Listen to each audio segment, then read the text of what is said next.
Balik kulungan ang isang dating preso matapos mahuli mula sa isinagawang bypass operation ng mga otoridad sa Barangay Bulilao, Mandurriao, Iloilo City. Nito lamang ika-21 ng Hulyo taong kasalukuyan. Ang operasyon ay isinagawa ng mga operatiba mula sa Iloilo City Police Station 10 bilang bahagi ng layunin ng Philippine National Police na linisin ang mga komunidad mula sa banta ng iligal na droga. Kinilala ni Police Lieutenant Greg Matutino, Deputy ng Iloilo City Police Station 10, ang suspect na si alias John, 24 na taong gulang at residente ng naturang lugar.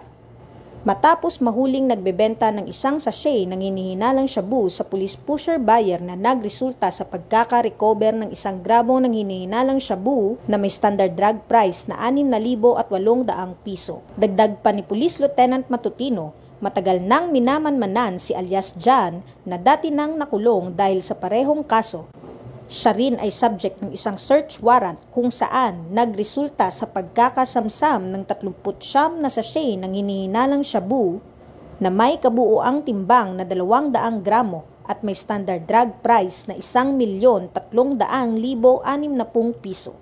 Kasalukuyang nasa kustudiya na ng pulisya ang sospetsado para sa tamang disposisyon at haharap sa kasong paglabag sa RA 9165 o ang Comprehensive Dangerous Drugs Act of 2002. Patuloy ang mas pinaigting na kampanya ng Police Regional Office 6 laban sa iligal na aktibidad kaugnay sa ipinagbabawal na droga upang linisin ang komunidad mula sa mapanirang bisyo. Ang matagumpay na operasyong ito ay patunay ng masigasig na pagsisikap ng Philippine National Police upang labanan ang kriminalidad at maprotektahan ang publiko laban sa panganib na dulot ng iligal na droga.